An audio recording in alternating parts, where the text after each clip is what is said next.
Hi, Miriam. We're going to begin our class tonight. How are you? Fine. Good. Good. Well, And I, the I, super. I was actually excited to start reading some of the comments of people who have been listening to our program, because you and I are co-hosts, believe it or not, of Torah is for Everyone, and our goal or our desire is that people would just read the Torah for what it says. And when you read it and you see it's a book of the living, a book of life, and that no matter what we're going through, if we read it, it gives us hope and it gives us a desire to just keep going. Anyway, let me share the screen. We're going to be reading um, Korach tonight. Now let's see. I know I prepared it. Uh-oh. I must have closed it. Yeah, let me open it again. Text. Da-da. It's in Numbers 16. We begin in Numbers 16:1. All right.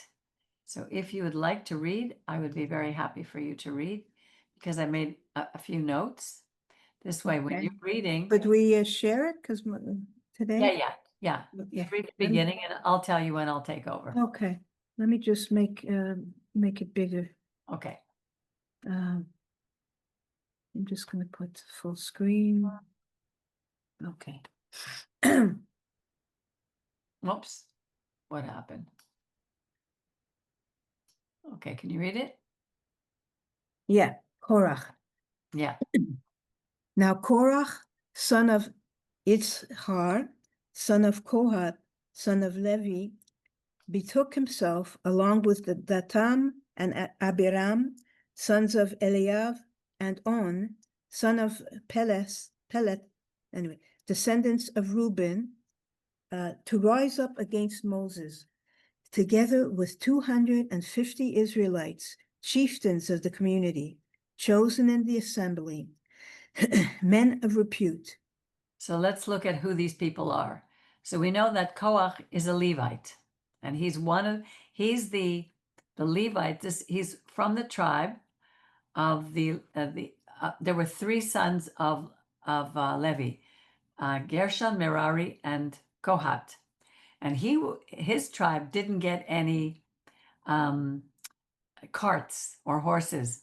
They were the ones who were going to be carrying the ark on their shoulders.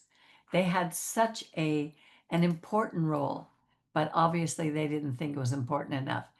And these were along with Datan and Abiram and On, descendants of Reuben. So they're all cousins. Reuben is the firstborn son of um, uh, of Jacob. So you can see that Reuben was already Reuben was upset that he lost his firstborn place. So some of his descendants, because he was already upset, joined in with Korach. And the word here to rise up, it says kumu. You know, when on Shabbat, when we go, kuma Adonai v'yafutzu oivecha, rise up against the enemies, O Lord. It's a strong word, rise up. They were rising up, they were rebelling against Moses with 250 men. Imagine 250 men coming to your door, rising up against you. Wow. It's scary. I forget, what did you just say? But Reuben was upset because of the birthright? I forget this. Could you just remind Yeah, me? remember Reuben slept with his father Jacob's concubine. Okay, right. And so he lost his inheritance. Okay, right. He was still the firstborn, but he was no longer the chosen one. Simeon wasn't because he fought with Levi against Shechem. So the one who was chosen to be the leaders of all the tribes would be Judah, the fourthborn. Okay, so he was already upset. Here we go. Go ahead. They combined against Moses and Aaron and said to them, "You have gone too far, for all the community are holy, all of them, and Yud-Heh-Vav-Heh is in their midst. Why then do you raise yourselves above Yud-Heh-Vav-Heh's congregation?" Okay, let me just show you something here. It says they combined against Moses. The word isn't combined, because you see, the word is kahal. They assembled. They really got together as an assembly against Moses and Aaron, accusing them. And it says, for all the community is holy. But why do you exalt yourself? Okay, hang on a second. Totally against the character. Uh, uh, Kadoshem. Yeah, here it's Kadoshem. Later on, you'll see it. There's a different word that's used. I got a little mixed up here. Um, here, they're saying to Moses, why do you elevate yourself? Why do you exalt yourself above the congregation? And yet Moses and Aaron were totally the opposite. They were the most humble of men. Aaron was afraid to speak up. You know, he wasn't looking for position or place. He didn't want it, and neither did Moses. He kept trying to let somebody else be the leader. But So here they're complaining, they're saying, oh, sorry, yeah, yeah, okay, I'm off mute. They're saying, but for all the community are holy, but they know that. God, of course, exactly, they're all holy. They're all exactly, called by God. So so now he's making that like an issue as if they didn't know that they were all called by.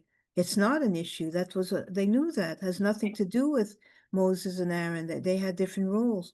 But I mean, he's exactly. saying for all the community are holy as if he's telling him something new. Exactly. But you're right. They all had roles. The problem is Kahat didn't like his role. He wanted somebody else. He wanted their role because Right. Moses was the leader of all of the Israelites, and Aaron was the leader of all the priests, the Levites. And he figured it wasn't enough for him. He wanted a position of power. It had nothing to do with service. Right. When Moses heard this, he fell on his face. Then he spoke to Korach and all his company, saying, Come morning, Hashem will make known who is God's and who is holy by granting direct access. The one whom God has chosen will be granted access. Do this, you, Korach, and all your band, take fire pans. Before you continue here, I just want to show you something. Um, it's God will make known who is his and who is holy by granting direct access. The one whom God has chosen will be granted access. Now, this is really an important principle for us. You know, we don't choose ourselves. We don't choose to approach God. He allows us to. He's the one who grants access. You know, today there's a great battle. I listen to all these videos online, you know, as so many people are doing. And so many people are upset because we are the chosen people. Even, you know, Pope Leo stated during his inauguration mass, that they are the people whom God has chosen. And I was listening to Candace Owen. She said 5 days ago that the Christians are the chosen people. But all through the Torah, God is saying, I have chosen the people. And it's those people are not chosen because they're better. They're not chosen because they're greater. They're more people, or they're stronger, or they're more handsome.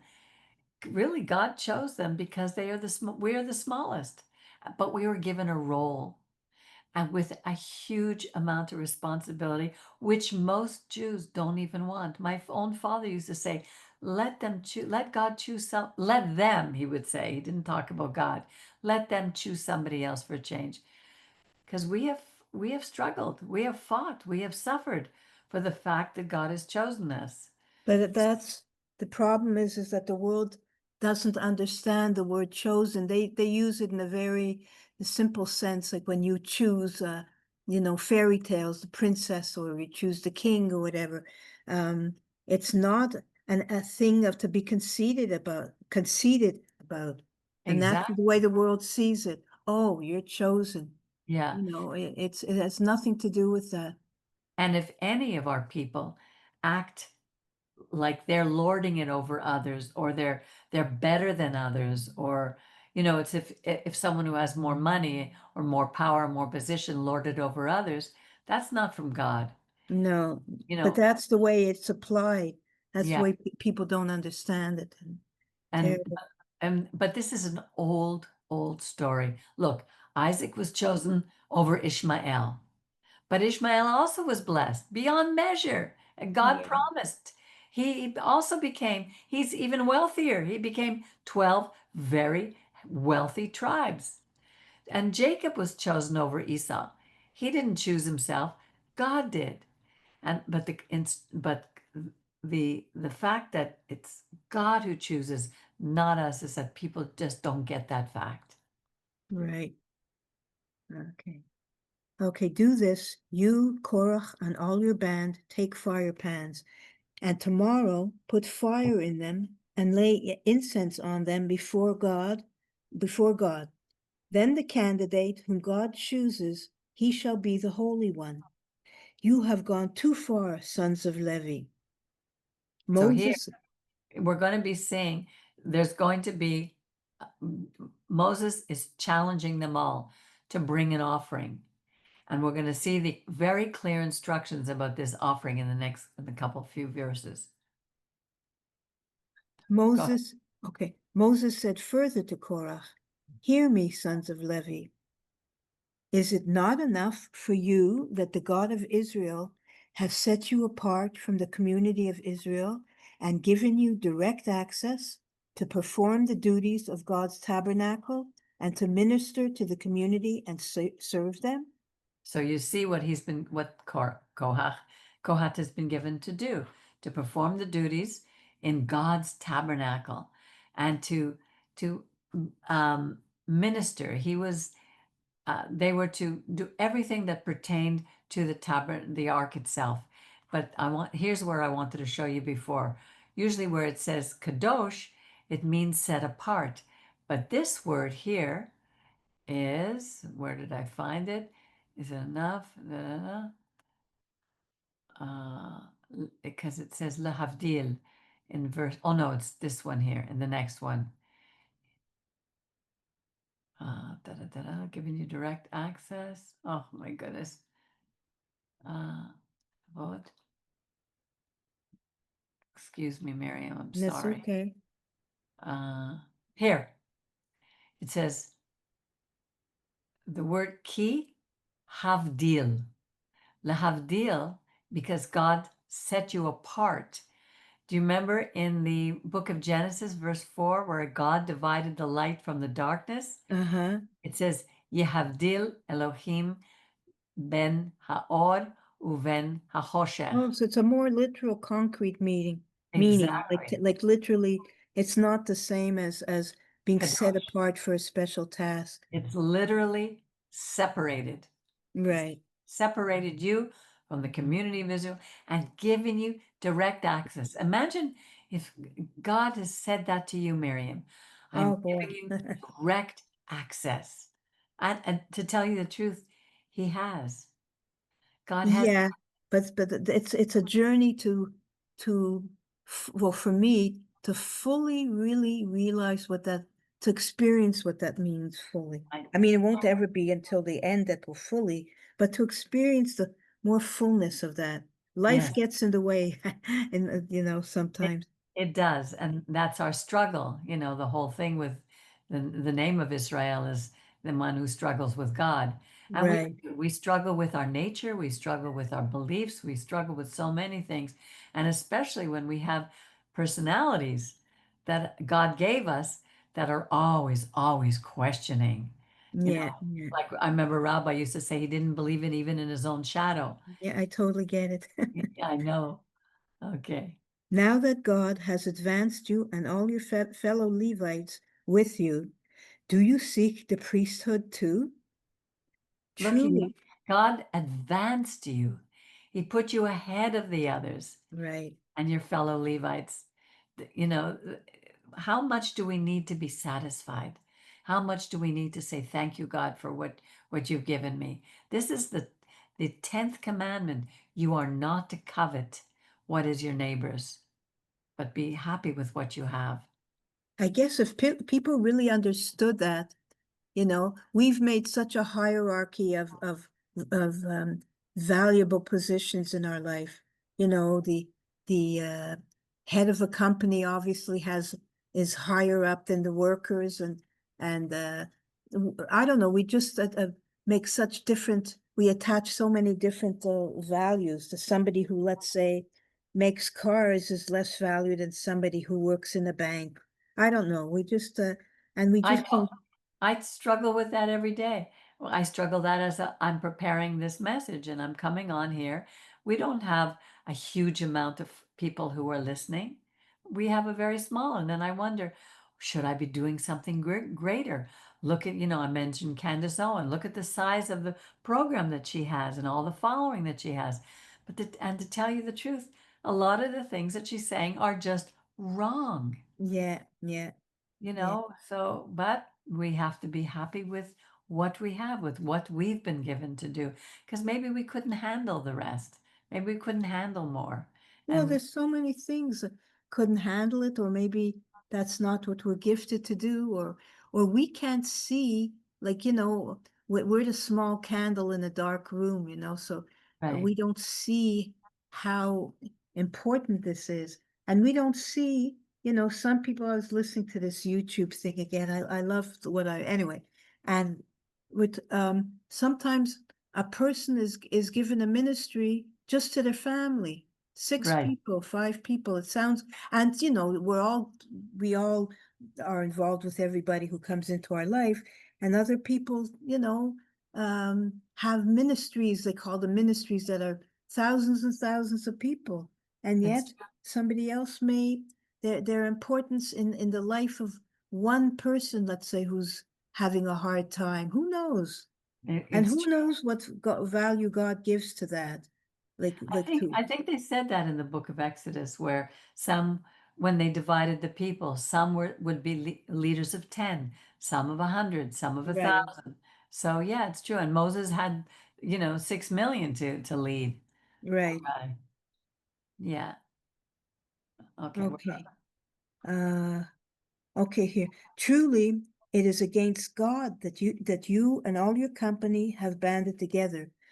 For who is Aaron that you should rail against him? Moses sent for Dathan and Abiram, sons of Eliav, but they said, we will not come. Imagine. And Yeah, and when you look at look what Moses is saying. Who's Aaron that you should be upset with him? He's the guy who led us to do the golden calf. What are you upset right. with? You want his responsibility. But wait a minute, let me read. Truly it is against God that you and your company have banded together. For who is Aaron? Is that you should rail against God or rail No, against, really? against Aaron. Yeah, yeah. Yeah, they want Aaron's That's right. position. Yeah, yeah, that's right. It's Yeah. against him. And Yeah, here, these two guys, we're not coming up, don't they? You'd think they'd be afraid of Moses at this point. right. And what he could do, look at all the things that he had done. Boy, we get Right. so blind. And read this one. Oh my goodness, this verse blows me away. Is it not enough that you brought us from a land flowing with milk and honey to have us die in the wilderness, that you would also lord it over us? Look, they're calling Egypt the land of milk and honey. Yeah. I mean, talk about fake news about, But that's funny that they call it that. That they it's not call it when God called the land of Israel a land of flowing with milk and honey. exactly when It's people like this are is off. really funny. It shows you what milk and honey, what we value is not always what God values or what is really valuable in life.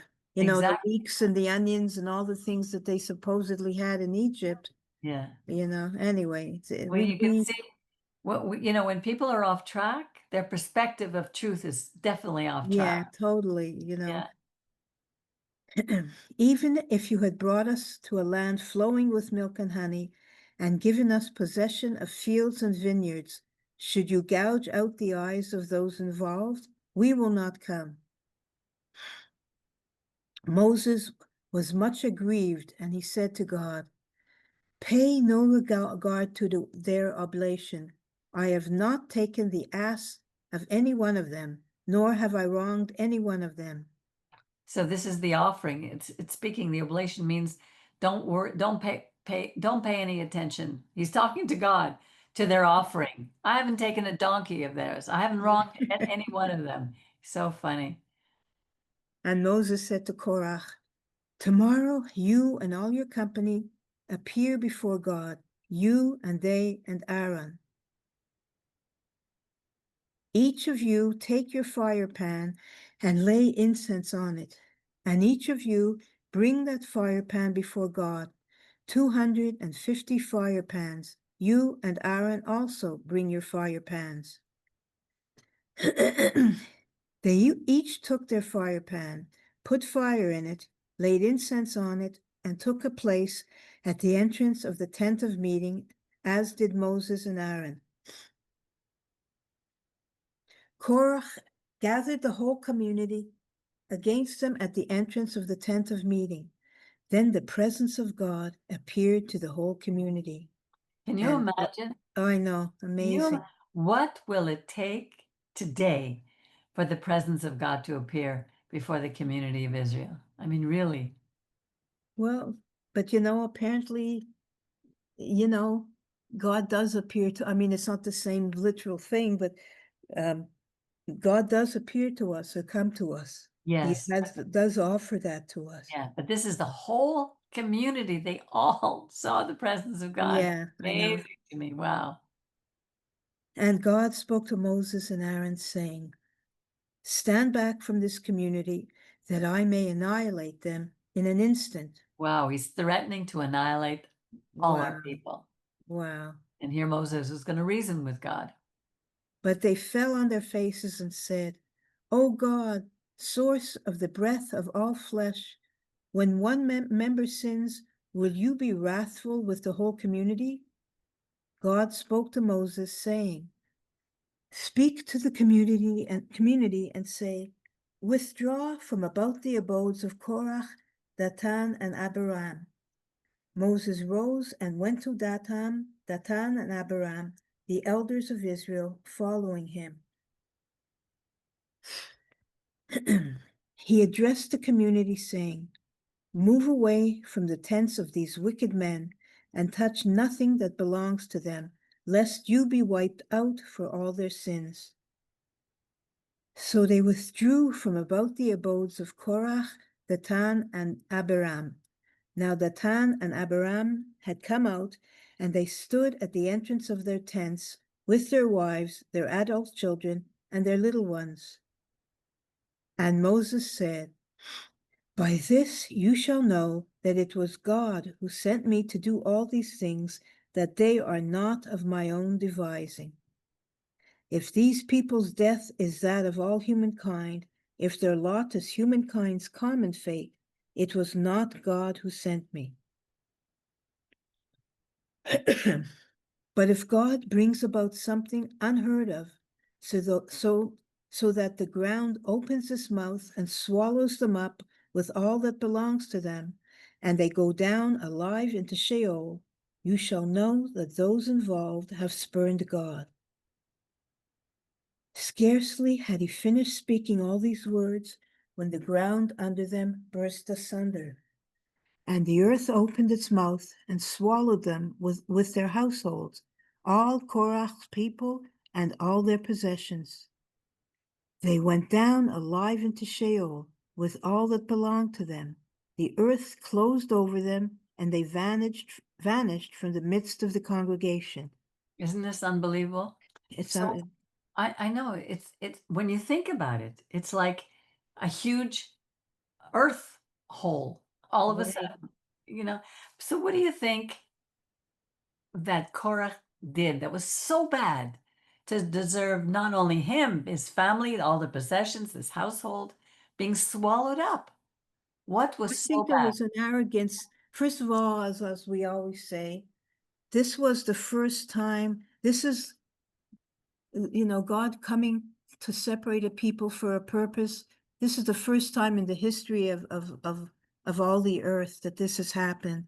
You know, it's not, we can't compare it to future disobediences. This is humongous. This is huge. You know, the very beginnings of history almost. So this is a special incident, and they must have been so arrogant, Right. so proud to have the nerve to do this. And even at this point, when when they're being separated apart, I think they still had a time maybe to reconsider and say, "Oh, we're sorry. You're right." You know what I mean? Yeah. God would have accepted had they done that. Right. I don't But know. It's it didn't scary. happen. Yeah, and it makes you wonder some of the things that we're seeing happening in the world today, like these fires, earthquakes, landslides, all these earth things. Could it be that we're having that same attitude as Korach did? You know, Yeah, I think that. because to me, it's just it's a sheer rebellion against God. And we're seeing these words, and that's why, like, you know, like you just said, could that be happening now? Like Mm. we're experiencing life. We're not reading. We're not 100 years or 10,000, whatever years later, reading these words. So to have the experience and to read about it, it's almost different. Like this is happening, this is something happening. It's at the beginnings of really, well, not right. You know, it's not something that's repeated over and over again. God was forming a people, so it's at the beginning of that. But I Right, do believe that now, when we're seeing the kind of tragedies we're seeing, we don't have a written scripture. We have what God has told us up to now, but if it were to be written down, it would look something like this, right, with plagues all exactly, over the world and this and that, all these things happening. right, exactly, because it does go in cycles, and we do, these are pictures of things that would happen, things that happen when we're obedient to God and when we're not. It's just so simple. Yeah. Yeah, Well, again, the obvious thing is it's simple but not for easy. those who are already touched by God or believe in God, you Mm, know. So this is to get to that crucial place of belief in God is really what's the most important thing. exactly. All Israel around them fled at their shrieks. Could you imagine the Yeah, terror, all the shrieks? Oh my God. yeah, For they said, the earth might swallow us. And a fire went forth from God and consumed the 250 contestants offering the incense. can you imagine what that looked like? Wow. 250. Yeah. Wow. Can you continue, or are you Um, go, I'll continue a go bit. until you can't? Okay. Well, no, it's just, how much more what are we? Okay, it's okay. Would you like to take notes during it? Yeah, well, I do take I'm looking at my notes while you're reading, so it helps me Oh, okay. to read. I can read a bit more. Okay, good. God spoke to Moses, saying, order Eleazar, son of Aaron, the priest, to remove the fire pans, for they have become sacred from among the charred remains and scattered the coals abroad. It says they become sacred. Yeah, I really love that. That's like items are made sacred by God. It's not exactly. like when we worship, we have our whatever utensils we make for whatever religion we belong to, and these items become sacred, and people hide them and guard them with their lives. But really, it's God who could make a cup sacred, could make a Exactly. fire pan sacred. It's set Right. apart by God. So here it says, for they have become sacred from among the charred remains. I love that. And Anyway, what does it remind you of? uh, In the Zechariah, even the bells, the pots. Remember at the very end? yes, my favorite. Yeah, is that Zechariah? At the end of Zechariah, after Yeah, it I says love all that. nations will come to Jerusalem to worship God at the And holy mountain. even the pot will be sacred to the Lord. Exactly. Exactly. That's my favorite one of my favorite things, because I don't know, it's always, I remember one of the first things in being drawn by God was that idea of the Yeah. sacred and the profane.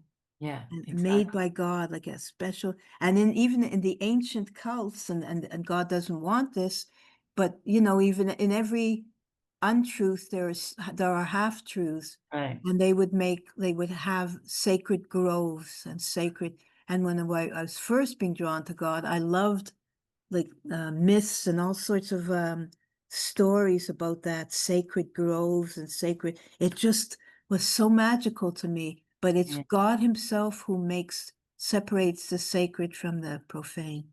Exactly. And the prophets all spoke about the Torah. This is Right. this is where it comes from. Remove the fire pans of those who have sinned at the cost of their lives, and let them be made into hammered sheets as plating for the altar. For once they have been used for offering to God, they have become sacred. I don't remember reading this before. I And know. let them serve as a warning to the people of Israel. I don't remember them being hammered. And wow, it's amazing. I don't I remember know. that. Why do you think we read it every year? That's why God told the king, write out the scroll, read it to the people. Wow. And like here you see again that Yeah. it's sacred because God separated even an object as Yeah. sacred. Yes. You know. Eleazar the priest took the Well, it says, let them serve. oh, okay. Let them serve as a warning to the people of Israel. Yeah. About what? About the consequences of rebelling against God Right, and rebelling against the people, even an individual who is chosen for a specific purpose. The world is rebelling against people who were chosen by God for a purpose. We have even lost our purpose. Our own people have lost our purpose right now. right. So we Yeah. have to come back to what it says in the Torah. Eleazar the priest took the copper fire pans which had been used for offering by those who died in the fire, and they were hammered into plating for the altar. It's the first time I don't remember ever reading. I'm amazed that I don't remember reading. Wow. Anyway, it shows you my head. Anyway, No, it's not your head. We all go through the same thing. I That's guess so. Yeah. We're becoming deeper and deeper involved in his world, and the Torah is a depth of life, and it's so exciting to keep reading it every year. We see Right. more and more all the time. It's the only book like that. Yeah. Okay, so that as God had ordered him through Moses, it was to be a reminder to the Israelites, so that no outsider, one not of Aaron's offspring, should presume to offer incense before God and suffer the fate of Korach and his band. Okay, I just want to look at something here. The word outsider here is ish zar. Zayin Resh. It's not the same at all as the word ger, who Right, is the stranger who lives among us. The czar it's funny, the word czar, right. had no desire to be part of God's people. They should And then this again is saying what I was saying before, presume to offer incense before God.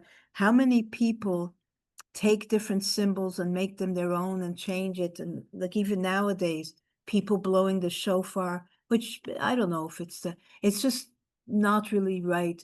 Blowing shofar not on the proper holidays, doing so many things. or those religious services where you see them waving the incense back and forth. They have these containers. Right, yeah, so many It's things. only supposed to be from Aaron's offspring. Right, right.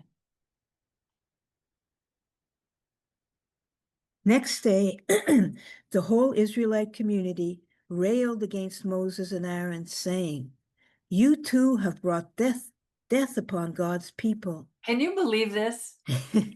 Can you believe what they're doing? God killed those men. God did it. They saw. And they're blaming Moses and Aaron. You have brought death upon God's people. Yeah, right. But Oh, as the community gathered against them, Moses and Aaron turned toward the tent of meeting. The cloud had covered it, and the presence of God appeared. When Moses and Aaron reached the tent of meeting, God spoke to Moses, saying, "Remove yourselves from this community, that I may annihilate them in an instant." They fell on their faces. Then Moses said to Aaron, "Take the fire pan and put on it fire from the altar. Add incense and take it quickly to the community and make expiation for them. For wrath has gone forth from God, the plague has begun." Aaron took it as Moses had ordered and ran to the midst of the congregation where the plague had begun among the people.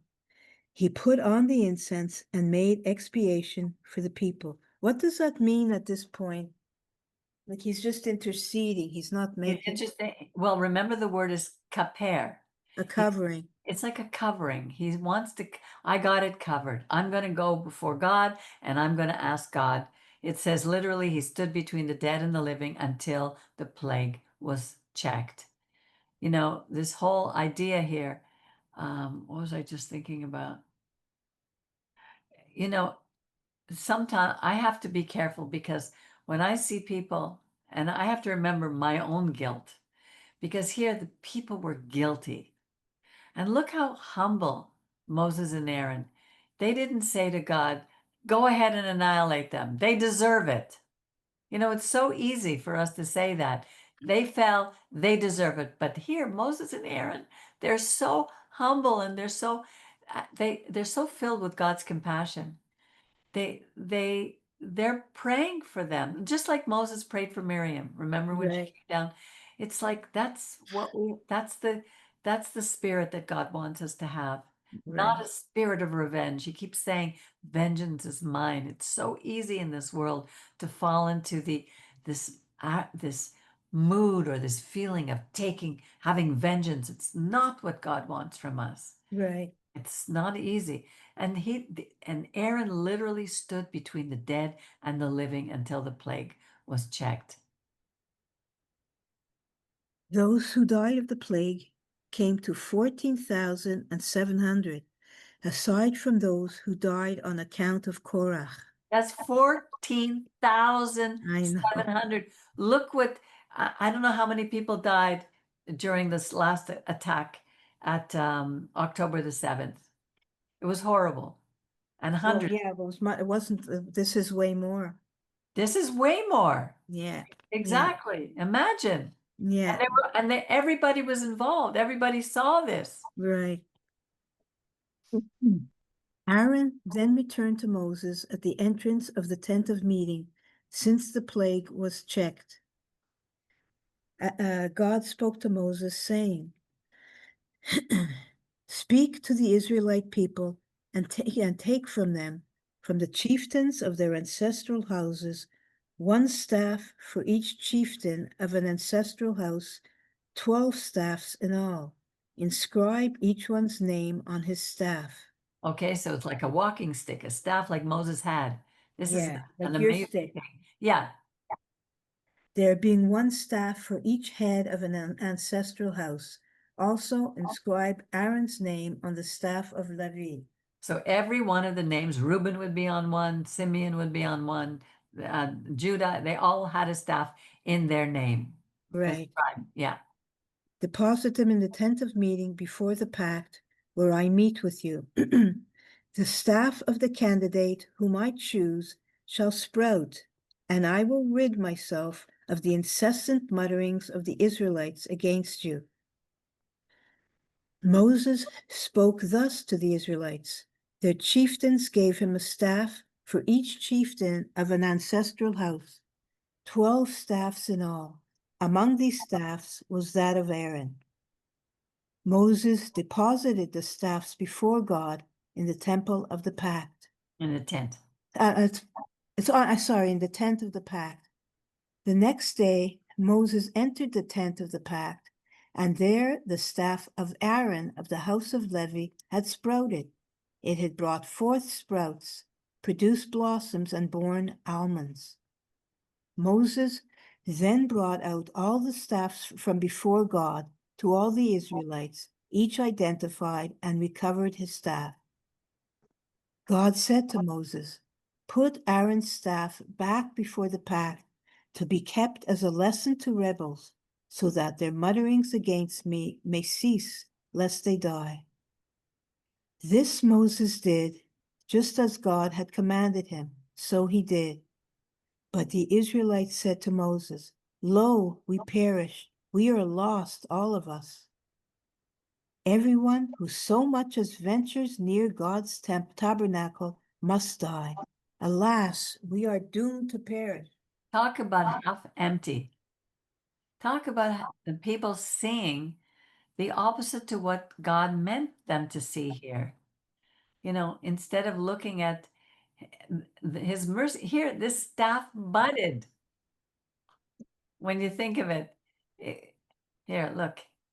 The next day, Moses entered the tent of the pack, and the staff of Aaron of the house of Levi had sprouted, Right. brought forth sprouts, produced blossoms, it bore almonds. This was a miracle. Yeah, yeah. And look what they're focusing on. They're Well, it shows you that they don't really understand what it means to, God, forgiveness, all those things. Yeah. They're still, they're looking at him maybe as an angry, an angry God, the way their pagan gods were. Yeah, I guess so. And they're feeling guilty because they joined in. They may Right, not have said anything. They may not have been among the 250, but they certainly were part of that same attitude. right. And it's so easy to fall into Oh boy, yeah. For all of us, yeah. everyone who so much as ventures, who's here, the word's not ventures, it's ha karev. It's repeated, double. Do not draw near to the Mishkan of God or umot, or you're going to die. Wow. Yeah, that's that's the way it is. It's not easy. Can you continue? Are you okay to continue? I'm getting my breathing is a bit. It's one more chapter. This is the last Yeah, one. yeah. Okay. God said to Aaron, "You and your sons and the ancestral house under your charge shall bear any guilt connected with the sanctuary. You and your sons alone shall bear any guilt connected with your priesthood." Okay, so if you read this, Aaron, you're speaking to Aaron, you and your sons, the two that are left, because remember Datan and Abiram had been killed, and the ancestral house under your care, under your command, shall bear any guilt connected with the sanctuary. I mean, talk about responsibility. You and your sons shall bear any guilt connected with your priesthood. It's not a privilege. This is a heavy burden to carry. Yeah, yeah, Who would want this? yeah. You shall also associate with yourself your kinsmen, the tribe of Levi, your ancestral tribe, to be attached to you and to minister to you, while you and your sons under your charge are before the tent of the pact. They shall discharge their duties to you and to the tent as a whole, but they must not have any contact with the furnishings of the shrine or with the altar, lest both they and you die. Remember, we had already heard what certain groups could do. Right. Yeah. They shall be attached to you and discharge the duties of the tent of meeting, all the service of the tent, but no outsider shall intrude upon you. And here again, V'zar lo yikrav Elohechem, Elechem. No outsider, no stranger, no enemy can draw near this, draw near you. No Right. outsider shall intrude upon you. Shall draw near you as you discharge the duties connected with the shrine and the altar, that wrath may not strike the Israelites. I hereby take your fellow Levites from among the Israelites, They are assigned to you in dedication to God to do the work of the tent of meeting. It just occurred to me also, because this was the Mishkan in the desert, but later they had the temple. And we know that after the Hasmoneans, at that time, after the Maccabees, there began, some people bought the priesthood. They were not the descendants of Aaron. So, Right. by the time Yeshua would go to the temple, he saw the desecration. He saw these things that were not part of the Torah. Right.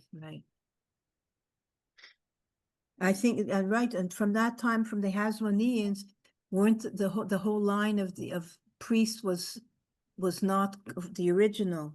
Exactly. It was a political movement. Right. Yeah.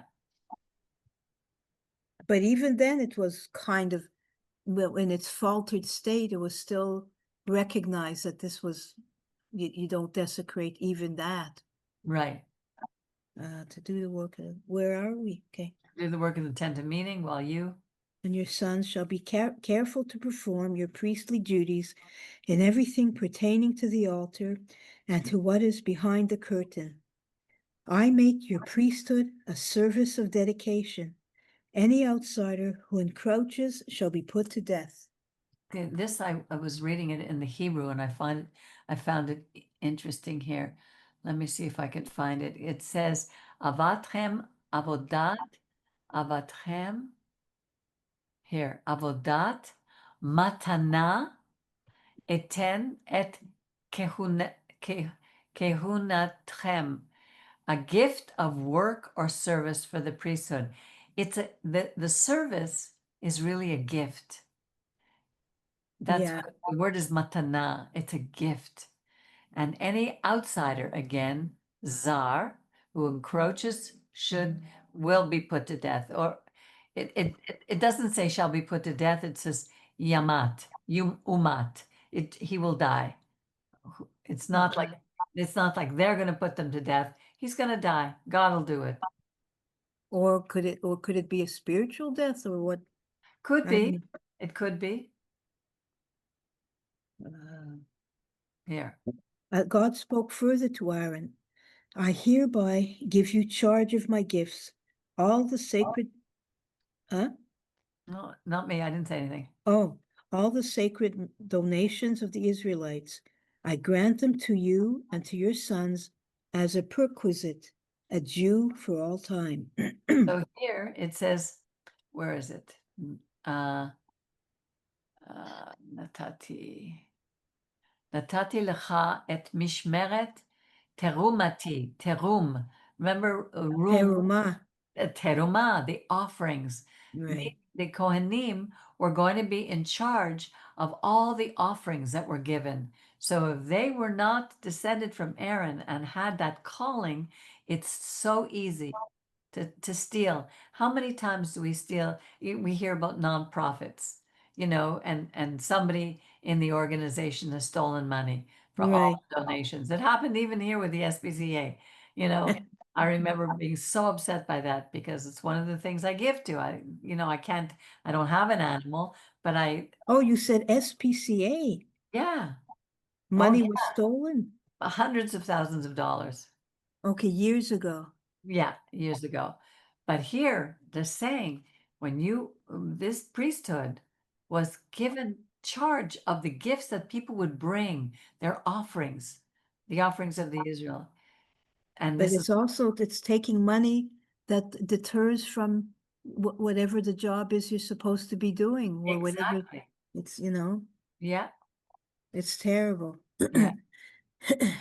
This shall be yours from the most holy sacrifices, the offerings by fire, every such offering that they render to me as most holy sacrifices, or namely, every meal offering, sin offering, and guilt offering of theirs shall belong to you and your sons.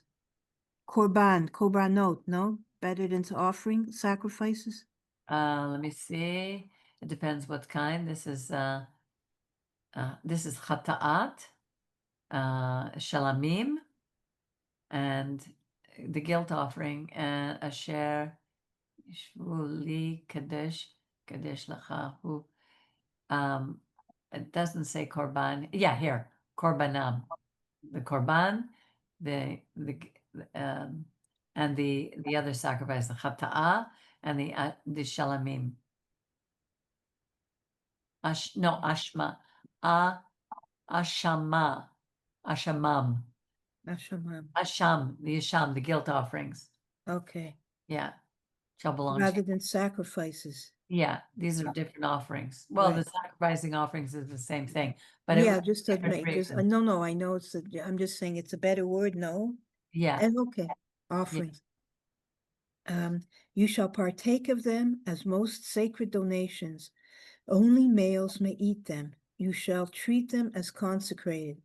I was wondering why it would say only males may eat them, but when you continue on here, because here the offerings were brought to them as sacred, and only males. There were no priestesses, so why would it say only males?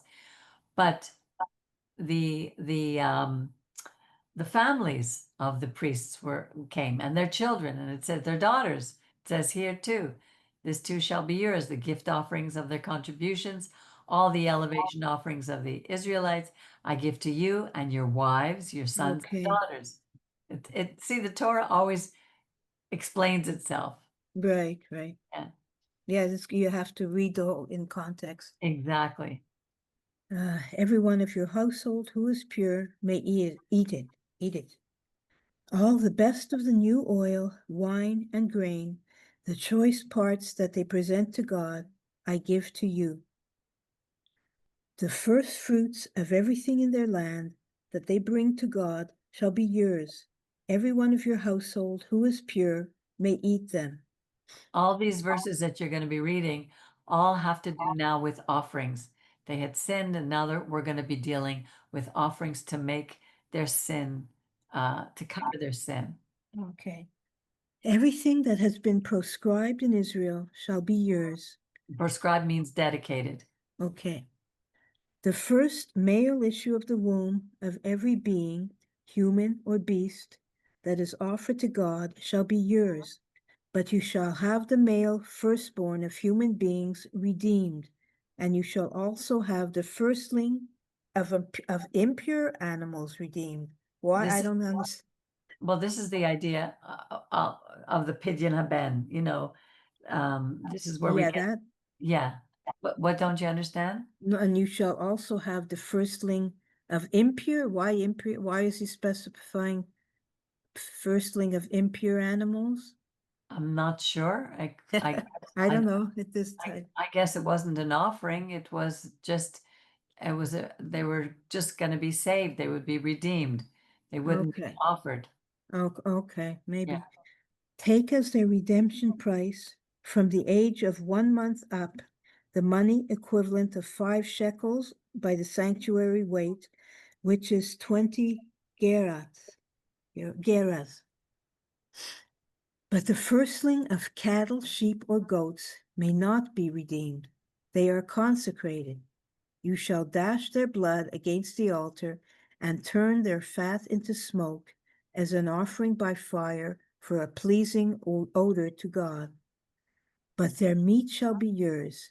It shall be yours like the breast of elevation offering and like the right thigh. I can continue reading if you want, Mary. Okay. All the sacred gifts that Israelites set aside for God, I give to you, to your sons, and to the daughters who are with you, as a Jew for all time. It shall be an everlasting covenant of salt. Salt was used, melach was used as a method of payment. It was a method of keeping things fresh. Salary. Yeah, it's like salary exactly before the Lord for you and your offspring as well. And the Lord said to Aaron, you shall, however, have no territorial share among them, or any portion in their midst. Any I portion. I am your portion, It says, or own any portion. or own any portion in their midst. I am your portion and your share among the Israelites. And to the Levites, I hereby give all the tithes in Israel as their share in return for the services that they perform, the services of the tent of meeting. I think we've lost that understanding in modern day Judaism of the tithe. In our congregation, the people who are, most people in the community tithe, which means they take the first fruits of everything they earn, which is a tenth, plus other offerings, and they give it because it's in return for the services that they perform, the services of the tent of meeting. Henceforth, Israelites shall not trespass on the tent of meeting and thus incur guilt and die. This is the regular Israelites.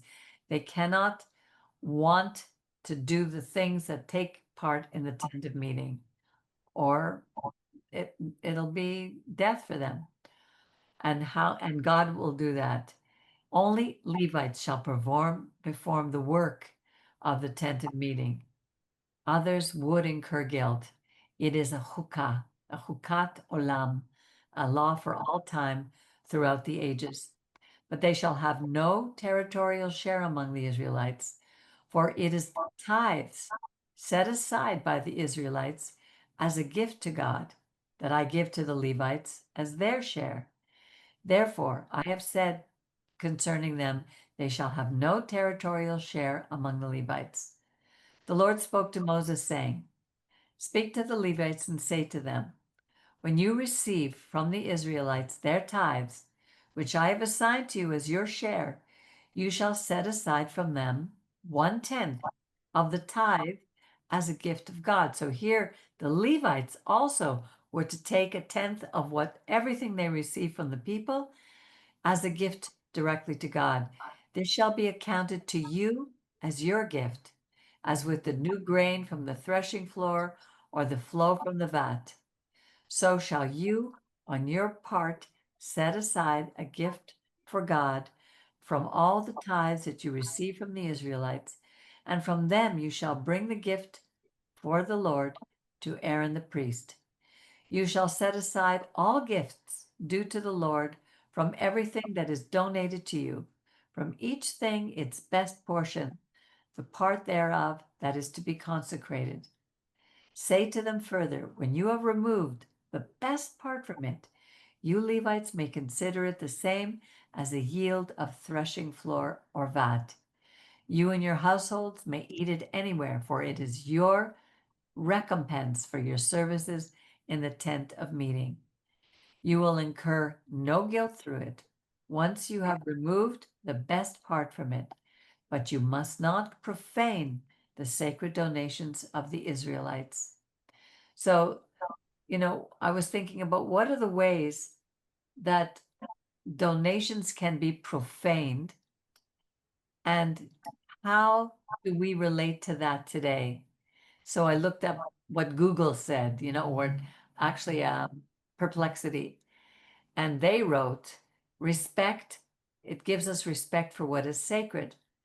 While most modern believers are not Levites or priests, the principle of respecting what is dedicated to God remains relevant. This can apply to sacred spaces, rituals, offerings, even the way we use resources entrusted to us for spiritual purposes. Treating anything set apart for God with reverence is a way to honor his presence and authority. Stewardship and integrity. The command highlights the importance of faithful stewardship. Like I have to be careful. The tithes and offerings that come into the community, because I am the leader, those tithes and offerings, a percentage is given to me in order because I serve in the community. I'm going to put you on mute, Brian. Hang on. Today, this could mean handling of funds. I have to be very careful how I handle funds. We have a board, we have a team of people who I go to before I make any expenses. There are responsibilities done by volunteers or resources with honesty and integrity, recognizing that all we have is ultimately God's and should be used for His purposes. Giving the best of what we have, whether it's our time, our talent, or what we've earned, our treasure, reflects this biblical principles. And next, accountability and consequence. The warning of death for profaning sacred things reminds us that there are real spiritual consequences for neglect or misuse of what is holy, what is set apart.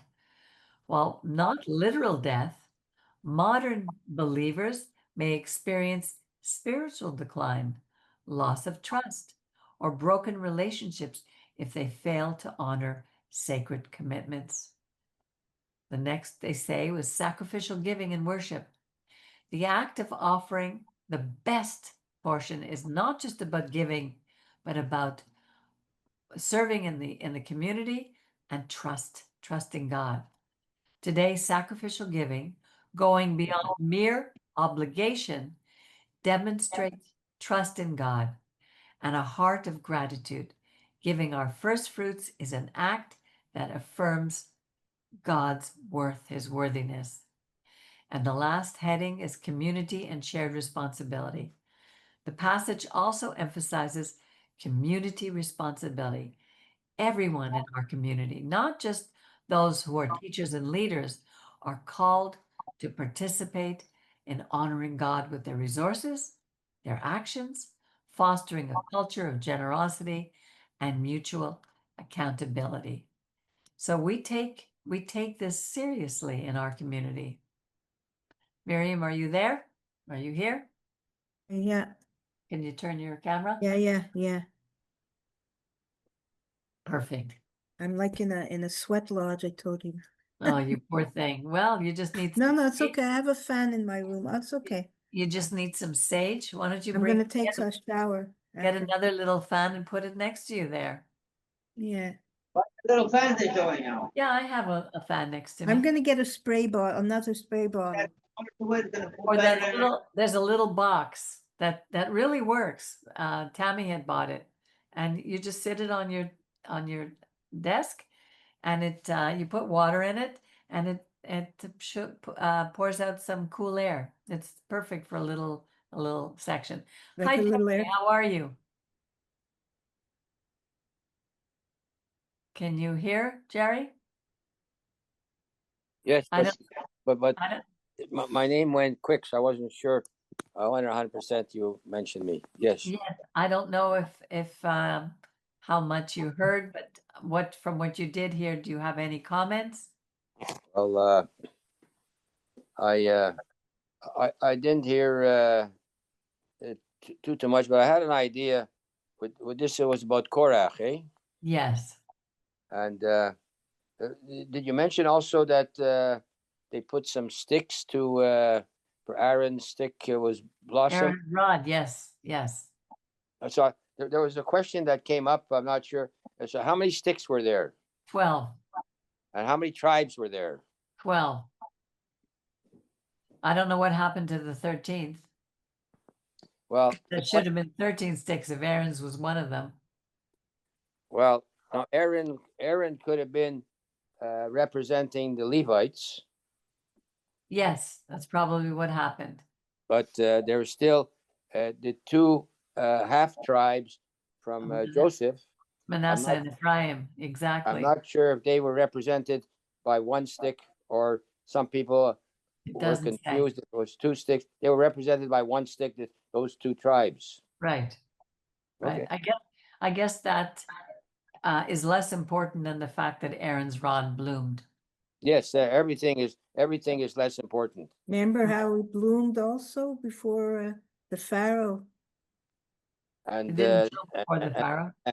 and not only that it bloomed, but it Oh, bloomed. this It is was Turned into a snake. it was a non-planted stick. Yes, It was a plain stick, like like the with the like the rod of Moses ate up the other snakes. and it was the rod that ate the snakes. It wasn't another snake that ate the snakes. I know. It's absolutely, these things are miraculous. And for those of us who are blessed enough to really read it and believe it, I believe these things actually happen. There are many people who are very skeptical about what's written in our Torah. And Yeah, that's well, why so many new books have been written. Their books are supposedly better than our Torah. And they've well, replaced the Torah. it's a blessing if you believe. Yes, it is. Because Yes. when you believe, you can trust. And when you trust, you have peace. And when you have peace, you have life. Because fear is the opposite of life. Fear is death. And God keeps telling us over and over, don't fear.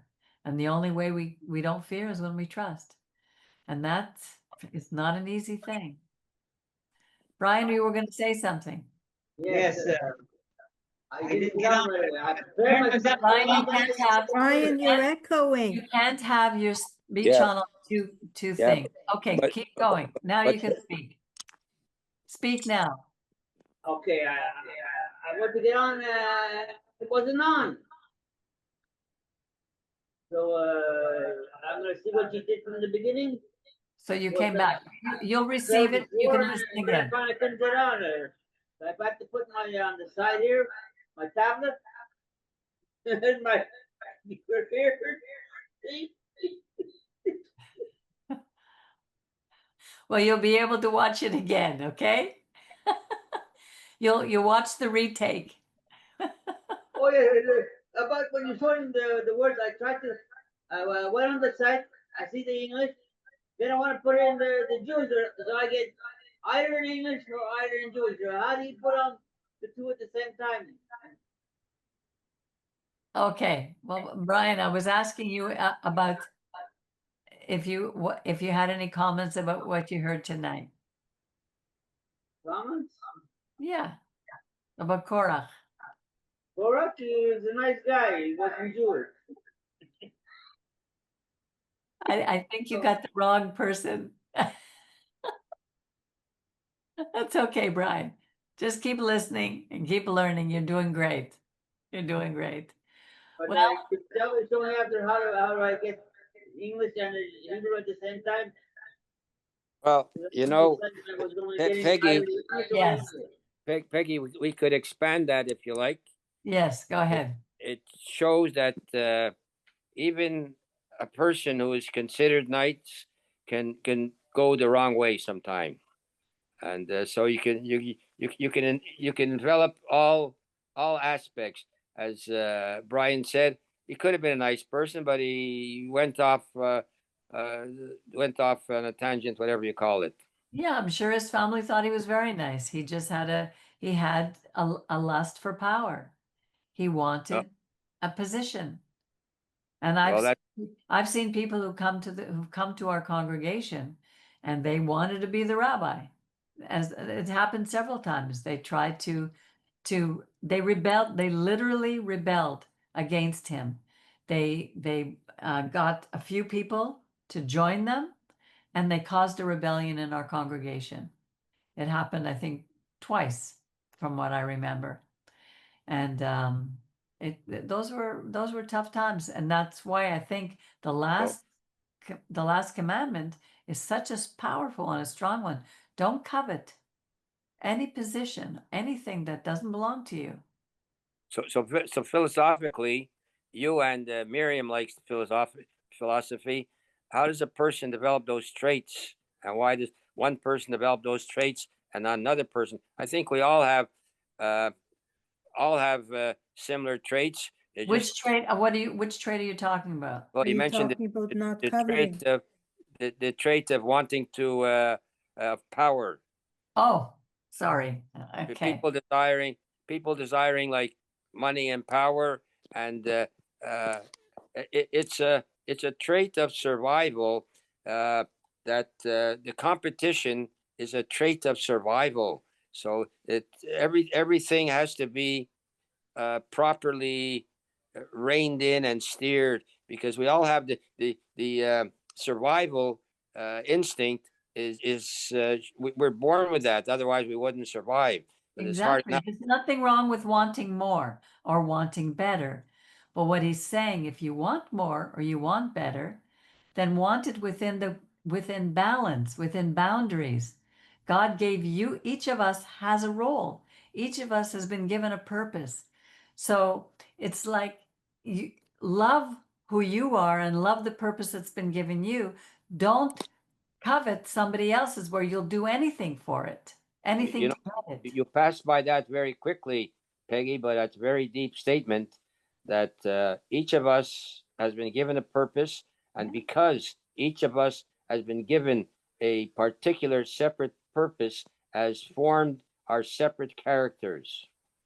And that was, I'm not sure if you realize when you said that, but that's a very profound statement. It answers, why do we have different characters? Like, you can have children born to the same parents, even twins, and they have different characters. And because they have it, as you've just mentioned, and you mentioned always, they have a different role and purpose to perform. Right. And God gave us certain gifts so that we could fulfill our purpose, like those, the men, Aholiav and who was it, Betzalel, they had gifts of being able to create the beauty, the things that were going to be made and used in the Mishkan. They're artists. If you asked me to paint a painting, you would laugh. I can draw a stick figure. It's not my gift. But if I'm upset that I don't have that and I want to be like Rembrandt, I'm wasting my life and I'm wasting my time because I have to look at, okay, what gifts did God give me? And I have to work on the parts of me that have all these negative emotions that come up. Because we all know what we do wrong and what we do right. We all know that. A matter of, but when God is added to the equation, it's like last week we spoke about God being added to our name. When God is added to our name and we understand his role in our life, he can help us overcome anything. Doesn't mean we don't struggle, and it'll be a battle and a struggle till we die. But the more we allow it and the more we have the courage to take a step of faith, the more we will progress with God in our purpose in life. And if everyone just did that and understood that there is only one God, not many gods, and not have all these extra rules and regulations and of all different types of religions, it would be a different world. And one day it will be. But in the meantime, we need to be. That's why Rabbi always used to say, repeat Psalm 139. Search me, O God, know my heart, try me and know my thoughts, and see if there's any wicked way within me, and lead me into your way everlasting. So we keep repeating that and beg that, pray that God would show us that. I often speak out of turn. It's almost like I have to keep proving myself. I want other people to see I'm a different person now and listen to me. But, and then I tell myself, you don't have to prove anything to anybody. Less is more. Be quiet. Let God do the speaking. Because we don't know what we're going to say that will impress someone else. But when we try too hard to make an impression, that's when we fail, because that's when we're trying to show everybody, oh, look how much I know. Look how much I've learned. Look how good a person I am. Why do we try to do that? I could be our upbringing. Maybe we didn't get licked enough by our parents. We didn't, like Miriam would say, we didn't get I it. say that because of the mice. Miriam, you're the psychologist. Why do we want to impress people? Because we want to be loved. Okay, that's a good answer. We want to be accepted. Want to be accepted, want to be loved. Why is that a need? Because God is in us. And he's perfect love.